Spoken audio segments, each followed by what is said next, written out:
अनंत कोटी ब्रह्मांड नायक राजाधिराज योगीराज परब्रह्म सद्गुरु श्री स्वामी समर्थ महाराज यांच्या कृपेने आज जी स्वामी समर्थ महाराजांची कथा आहे, जय स्वामी समर्थ महाराज माझ्याकडून वधवून घेतली ते मी तुमच्याकडे थोडक्यात सांगण्याचा प्रयत्न. सद्गुरु श्री स्वामी समर्थ महाराज की जय. अनंत कोटी ब्रह्मांड नायक राजाधिराज योगीराज परब्रह्म सद्गुरु श्री स्वामी समर्थ महाराजांच्या लीला ह्या अनंत आहे.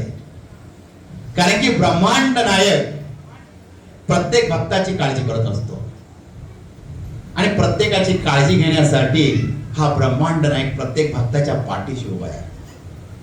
मुंबईला रामकृष्ण सरनाईक राहत होते. स्वामींवर नितांत त्यांची श्रद्धा होती. स्वामींची रोज सेवा करत असते मुंबईला.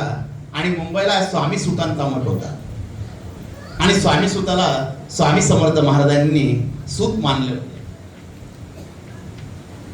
त्यामुळे महाराज मुलासारखं सांभाळत असे स्वामी सुतांना. एखादा भक्त अडला तर स्वामी महाराज स्वतःहून सांगत असे, तू स्वामी सुताकडे जा, माझ्या सुताकडे जा. आणि ते सुताकडे जात असे. आता हे रामकृष्ण जे होते यांची श्रद्धा स्वामी चरणी होते. ते रोज स्वामी सुतांच्या मठामध्ये जात असे, रोज स्वामींचं दर्शन घेत असे. स्वामींच्या ज्या चरण पादुका होत्या त्यावर ते कायम मस्तक ठेवत असे. आणि ज्यावेळेस त्यांच्या चरणांवर मस्तक ठेवल्यावर स्वामी पुढे हात जोडून जी मनातली इच्छा आहे ते मनातल्या मनात गुंडगुंडत असे, डोळ्यामधून आसरू येत असे. आणि तिथं परमहंस म्हणून एक स्वामींचे भक्त होते, ते कायम सेवा करत असे. त्यांचं लक्ष या रामकृष्णांवर गेलं की यांचे डोळे ज्यावेळेस स्वामींच्या चरणांवर ठेवल्या जातात त्यावेळेस यांच्या डोळ्यांमध्ये आसरू येतात. म्हणून ते बघत असायचे. त्यांच्या मनामध्ये एक इच्छा होती, खूप दिवस झाले एखादं मूल घरामध्ये व्हावं, लहान मुलाचे पावलं घरामध्ये रेंगावे हे त्यांच्या मनामध्ये येत असत.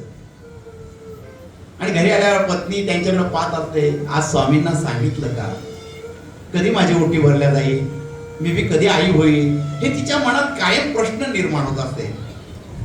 आणि रामकृष्ण यांना जो विषय ऐकला तर ते नाराज होऊन जात असते.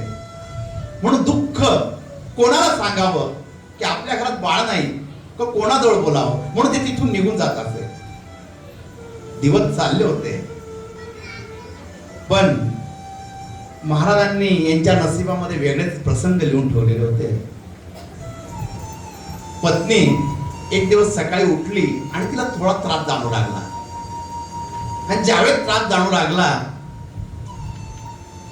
वैद्यांना दाखवलं तर असं लक्षात आलं की त्यांच्या पत्नीला क्षयरोग झाला. आणि वैद्यांनी सांगितलं, हा क्षयरोग आता बरा होणार नाही, तुम्ही पथ्य पाळा तर बघा. आणि आता तुम्हाला क्षयरोग झाला, त्यामुळे तुम्ही मुलाबाळाची आता चिंता सोडून द्या, फक्त तुमच्या पत्नीची काळजी घ्या. याचं दुःख रामकृष्णांना खूप झालं.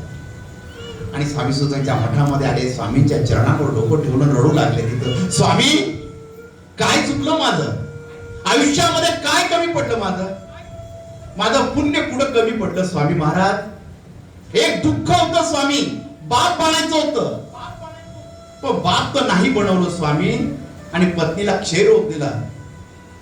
आता हे मोठं दुःख मी सांभाळू कसं स्वामी. आणि ते स्वामींच्या चरणांवर रडू लागले. घरी आले, पत्नीला आधार देत होता आणि पत्नीला बोलू लागले, आता उद्या तू भी स्वामींच्या मठामध्ये चाल, आपण स्वामींच्या चरणी दोघ जण बसूया.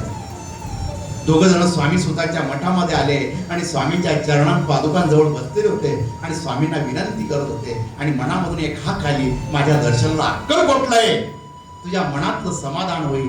आणि त्यावेळी त्यांच्या डोळ्यामधून आसरू आले, स्वामी बोलत आहे. पत्नीला सांगितलं, आपण अक्कलकोटला जाऊया, कारण की माझ्या मनामध्ये जी इच्छा प्रबळ झालेली का मला स्वामी बोलवत आहे, माझा ब्रह्मांड नायक बोलवतोय. आणि ज्यावेळेस ते पत्नीला सांगू लागले, आणि माझा ब्रह्मांड नायक वटवृक्षाच्या छायेमध्ये बसलेला आहे. हे रामकृष्णा, पुढे आमच्या दर्शनाला आलास, आम्ही तुझी वाट पाहतोय. काय स्वामी सुद्धा बदलास, स्वामी महाराज त्यांचे वाक्य बोलत होते. आणि आपण काय दरबारामध्ये एक गोष्ट सांगत असतो, स्वामींच्या दरबारात येणं ज्याच्या नशिबामध्ये ब्रह्मांड नायकाच्या चरणांवर मस्तक ठेवायचं नशिबामध्ये आहे, तो स्वामी समर्थ महाराजच्या दरबारामध्ये पोहोचतो, नाही तर अन्यथा कोणी पोहोचत नाही. कोणाकडे करोडोची संपत्ती असू द्या, महाराजांच्या मठाजवळून जातील, पण मनातून इच्छा होणार नाही दरबाराकडे पाहण्याची, ना छातीला हात लावण्याची, का तो नमस्कार करण्याची. त्यावेळेस मनातून इच्छा तेव्हाच होते, माझ्या ब्रह्मांड नायकाची इच्छा असते, तेव्हा त्याचे हात जोडल्या जातात, त्याचं मस्तक स्वामींच्या चरणी ठेवल्या जातं, कारण की माझ्या ब्रह्मांड नायकाची इच्छा असते. हे रामकृष्ण यांना जाणवलं होतं, माझ्या स्वामींनी मला बोलवले आणि माझा ब्रह्मांड नायक त्या वटवृक्षाच्या छायेमध्ये आवाज देतोय. दोघं पती पत्नीने तयारी केली आणि अक्कलकोटच्या दिशेने निघाले. स्वामी महाराज बसलेले, हे दोघं अक्कलकोटला येत आहे, महाराजांची सेवा करताय. रोज महाराजांचे चरण धुणं, महाराजांना हवा देणं पंख्याने, रोज स्वामींची सेवा चाललेली आहे. आणि एक दिवस स्वामी महाराज बसलेले होते आणि महाराजांना एक सवय होती, आपण धान्य घ्यायचं आणि दोन्ही मापांमध्ये भरायचं, खालीवर धान्य खेळत बसायचं. स्वामी आपले खेळ खेळत होते आणि तेवढ्या रामकृष्णांच्या पत्नी स्वामींजवळ गेली, स्वामींचे चरण पकडले. स्वामी, माझ्या मनामध्ये एक इच्छा आहे स्वामी. हा बोल, काय इच्छा आहे तुझी? महाराज असे शब्द बोलले. महाराज सांगू का? हो, आम्हाला माहितीये, तुला काय पाहिजे? महाराज, मला काही नको, मला क्षयरोग झालं त्याचंही दुःख नाही स्वामी, फक्त माझी ओटी भरून द्या स्वामी. एखादा पुत्र मला झाला तर त्याच्यासारखा आनंद मला होणार नाही स्वामी. आणि तेवढ्यात रामकृष्ण आले, त्यांनी पाहिलं आपली पत्नी स्वामींशी बोलते, त्यांनी हात जोडले आणि महाराजांकडे बघितलं आणि डोळ्यामधून अश्रू आले. रडतोस का? जा, तुझ्या बाईला मुलगी पाहिजे, आम्ही दे, पुत्र रत्न होणार, जा, काळजी करू नकोस. पण एक काम कर, रोज बोरीच्या झाडाला फेऱ्या मार आणि बोरीच्या झाडाची पूजा कर. ही जेव्हा तुझी पूजा होईल त्या तुझी ओटी भरल्या जाईल. दोघांनी स्वामींना नमस्कार केला आणि मुंबईला आले. रात्रभर विचार केला. महाराज म्हणता बोरीच्या झाडाला प्रदक्षिणा मारा, आणि आपण कधी बोरीच्या झाडाला प्रदक्षिणा मारतो का? हा शंका मनामध्ये आली. म्हणून त्यांनी दोघांनी ठरवलं, आपण पिंपळाच्या झाडाला प्रदक्षिणा मारूया. म्हणून रोज ती प्रदक्षिणा पिंपळाच्या झाडाला मारू लागली. वर्ष झालं काहीच फरक पडला नाही. वर्ष झालं तरी काहीच फरक पडला नाही. मी ते स्वामींच्या मठामध्ये बसलेले होते आणि जे परमहंस तिथे बसलेले होते ते रोज त्यांच्या डोळ्यातले अश्रू बघत होते. त्यांनी दोघं नवरा बायकांकडे बघितलं आणि विचारलं, काय शंका आहे? ज्या वेळेस आपल्या मनातलं काही दुःख आहे त्यांनी परमहंसांना पूर्ण सांगितलं. आम्ही अक्कलकोटला गेलो, स्वामींचं दर्शन केलं आणि पुत्र प्राप्तीसाठी स्वामींनी सांगितलं की बोरीच्या झाडाला प्रदक्षिणा मार, तुला पुत्र रत्न होणार. पण बोरीच्या झाडाला कशा प्रदक्षिणा मारायच्या? म्हणून आम्ही पिंपळाच्या झाडाला प्रदक्षिणा मारतो. तुम्हाला स्वामींच्या बोलण्याचा अर्थच समजला नाही. मग अर्थ काय? अर्थ एकच आहे, हे बोरीचं झाड म्हणजे स्वामी सुताचा मठ आणि स्वामी समर्थ महाराजांच्या ज्या पादुका स्वामी सुतांना दिलेल्या त्याची सेवा कर. स्वामी महाराज दर्शवताय, तू कुठे जातोस? मी स्वामी सुताच्या माझ्या दासाच्या मठामध्ये बसलो आणि स्वामी सुताला स्वामी महाराज काय बोरीचं झाड म्हणतात. म्हणून तू या मठाला प्रदक्षिणा मार आणि त्या चरणांवर मस्तक ठेव, तुझी इच्छा पूर्ण होईल. रोज नित्य नेमाने आपल्या प्रदक्षिणा त्यांनी चालू केल्या आणि प्रदक्षिणा चालू झाल्यावर रोज चरणांवर स्वामींचं दर्शन घ्यावं. आणि काही दिवसामध्ये तिला दिवस राहिले. ज्या स्त्रीला क्षयरोग होता तिला दिवस राहिलेले, ही बातमी त्या मुंबईमध्ये पसरली. सर्वजण स्वामींचं नाव विचारू लागले, हा अनुभव कसा आला? वैद्य सुद्धा विचारू लागले, असं शक्य नाही, हे शक्य कसं झालं? त्यावेळेस परमहंस सांगू लागले, ही माझ्या ब्रह्मांड नायकाची कृपा आहे. आणि पत्नीला त्यांनी बाळंतपणासाठी कोकणामध्ये पाठवलं आणि त्यांना काळजी वाटू लागली, माझ्या पत्नीचं बाळंतपण कसं होणार? हिला जो आधार झालेला आहे, जर बाळंतपण होताना जर हिला काही झालं तर माझं कसं होणार? आणि ते महाराज तिथे धावा करू लागले. त्यावेळेस स्वामींनी त्यांना स्वप्नामध्ये दृष्टांत दिला, तू कसली काळजी करू नकोस, मी सदैव तुझ्या सोबत आहे. आणि महाराजांनी आशीर्वाद दिल्यावर महाराज त्यावेळेस वटवृक्षाच्या छायेमध्ये बसलेले होते आणि बाळंतपणाचा दिवस जवळ आलेला होता. आणि त्यांच्या रामकृष्णांच्या पत्नींना त्रास जाणू लागला, वेदना असह्य होऊ लागल्या.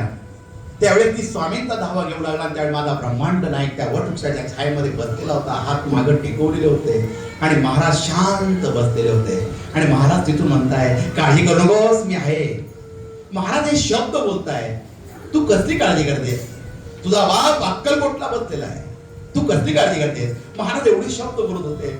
आणि हिला ज्यावेळेस तो त्रास जाणवत होता, स्वामींचे शब्द कानाशी गुणगुणत होते की स्वामी सांगताय काळजी करू नकोस. आणि त्यावेळेस सुखरूप असं बाळ तिला झालं आणि बाळंतपण झालं. ही गोष्ट रामकृष्णांना समजली आणि ते पत्नीच्या माहेरी आले. आणि ज्यावेळेस त्या बाळाला पाहिल्यावर आनंद झाला की स्वामींनी जे मुखामधून शब्द काढले, तुला पुत्र रत्न होणार, आज मला पुत्र रत्न मिळाला आहे, ही माझ्या ब्रह्मांड नायकाची कृपा आहे.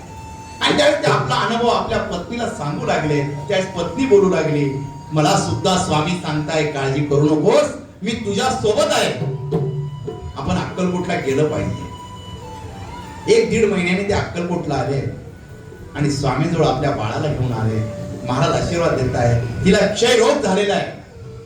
कोणाला डोळ्यावर विश्वास बसत नव्हता की या बाईला सुद्धा, या स्त्रीला मूल होणं शक्य नाही. ही सर्व स्वामींची कृपा आहे.